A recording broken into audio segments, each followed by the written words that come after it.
The worst small business financing strategy ever? Depending on whose stats you pay attention to, approximately 80% of small businesses fail within their first 5 years of operation. In many cases, it's not that a particular business could not succeed. There just wasn't sufficient time to figure out how to succeed. Which brings us to the worst small business financing strategy ever. Here's how it works. The would-be entrepreneur develops what they believe to be a surefire business plan that can't fail. Unable to locate any form of startup capital, they start their business with credit cards as the only source of financing, and an expectation of sustainable business results within 3 to 6 months. If everything goes well, the debt will be retired within a year and funds will start building in the bank account. Sounds good, right?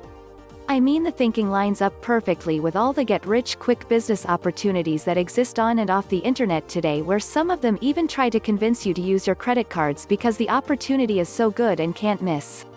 The problem is that every business can miss. Every single one. And the vast majority do fail. Have you ever spoken to someone who runs a successful small business, perhaps one that's been around for 10 to 20 years? If you take the time to ask one of these entrepreneurs about their startup period, what you learn may shock you. Even some of the most successful small and medium-sized businesses out there today had some hairy moments making a go of it in the early years. And sometimes the difficult early years lasted for several years. The point here is simply this.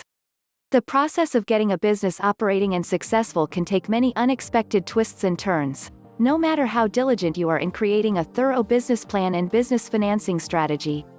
Therefore, to increase your probability for success, you need to allow for the unknown, the unplanned, and the unfair. A business financing strategy that cannot accommodate unforeseen events is not much of a strategy. A business financing strategy that is based on high-interest credit cards that can destroy both your cash flow and your personal credit is also not much of a strategy. To improve your odds of small business success, here are some tips for developing a solid business financing strategy. Invest your own cash. If you have some of your own cash penciled into your business financing strategy, it will immediately increase your likelihood of getting some sort of startup loan. The more skin you have in the game, the more interested a lender will be in approving your loan request. There is also something to be said about the psychological incentive of losing your own money and the motivation it creates for you to work harder to keep it. Create contingencies in your cash flow. Whatever you estimate your working capital requirement to be, double it. At least increase it by a factor larger than 1. Things can and will go wrong, so give yourself a fighting chance and develop a business financing strategy that allows for less than perfect results.